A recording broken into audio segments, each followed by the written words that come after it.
Rachel Bloch offre un récit où trois destins de femmes sont narrés, sont expliqués, sont détaillés. Abigail, Lucia et Maria Antonia. Le titre de ce récit, Mémoire, ouvre-toi. Et la mémoire s'est bien ouverte, comme vous le verrez. Le soir descend. Du fait même qu'il soit noir repoussant la lumière, il nous incite à croire à l'étrange, au mystère. Mais plus subtil encore, il nous fait percevoir ce que sera la mort, ce qu'il nous faut savoir. Savoir où nous irons, ce que nous deviendrons, des âmes nous serons, l'infini nous vivrons.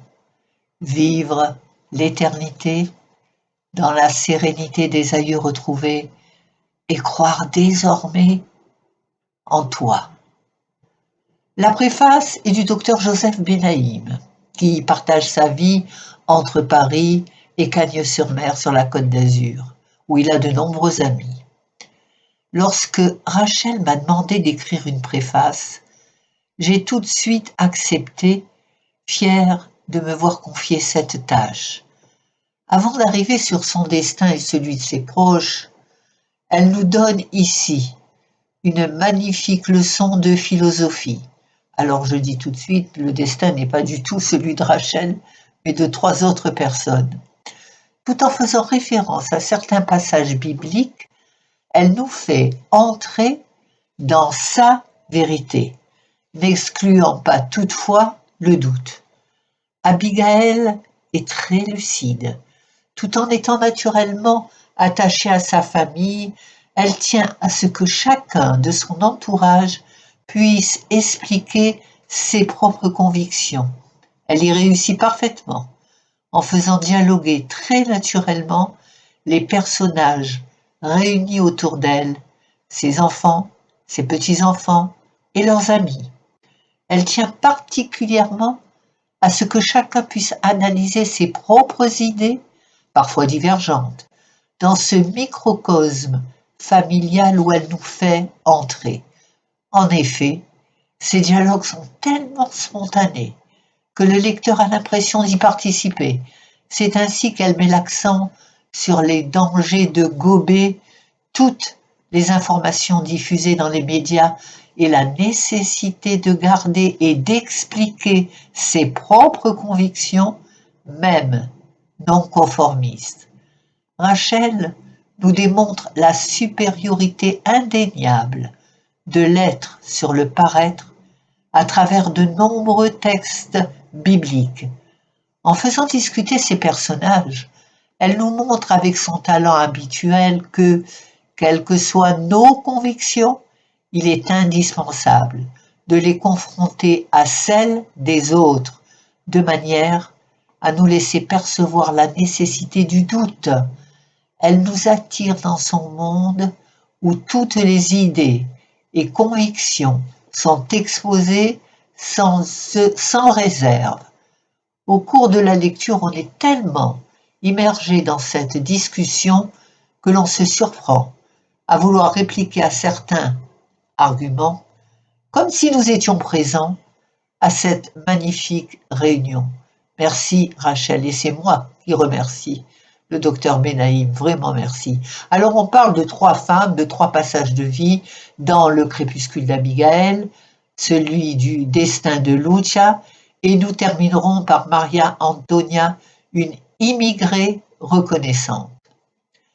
L'auteur a religieusement écouté puis narré la destinée de Lucia et Maria Antonia, un parcours où les obstacles n'ont pas manqué, avec également des moments ensoleillés qui permettront l'espoir d'entamer enfin un chemin de vie plein de joie et d'amour.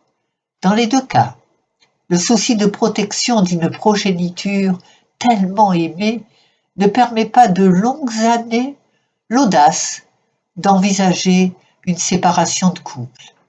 Il est vrai qu'un enfant veut être entouré d'un papa et d'une maman parce que, doit-il penser, le sens de la famille est vital pour son équilibre, même si, dans certaines situations, cette sérénité quémandée serait justement dans une séparation devenant au fil des ans impérative. Mais un enfant ne demande pas à naître. Il est là parce qu'un couple a permis la fusion qui concrétise un être humain, d'où le sens de culpabilité d'une mère dans le cas d'un mal-vivre, d'une frustration. Un psychiatre ferait sûrement comprendre à ce genre de maman l'analyse la plus juste dans une situation complexe. Mais nous commencerons par nous immiscer dans les coulisses de la vie d'Abigaël, une grand-mère qui comprend combien il est nécessaire de s'entourer de mouvements autour de soi pour ne pas entrer, la vieillesse s'amorçant, dans le corridor de l'au-delà. Pour cela, il lui faudra continuer d'être active jusqu'au bout de ses possibilités.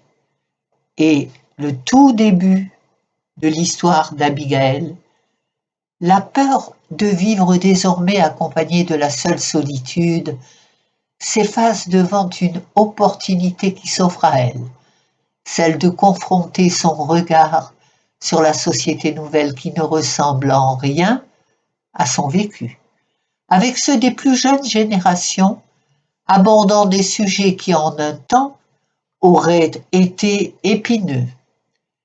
N'est-il pas aussi grand temps pour Abigaël d'accepter, dans la quiétude, les événements subis depuis sa toute jeunesse, non conformes à ses désirs, malgré un libre arbitre qui s'est souvent avéré tronqué par une méconnaissance des faits concernant des êtres mêlés à son destin, qui n'avaient aucune concordance entre leur être et leur paraître. Le temps a passé. Les aléas sont remisés dans la malle aux souvenirs, déchargés des douleurs déjà vécues. L'ultime passage est si près qu'elle doit désormais donner la priorité à l'apaisement de l'esprit pour se préparer à l'arrêt total des battements d'un cœur sans connaître ce qu'il adviendra de la pensée et de l'âme qui ont pourtant œuvré sans discontinuité depuis son arrivée dans notre galaxie. Alors, mes chers amis, à vous d'ouvrir les pages de ce livre.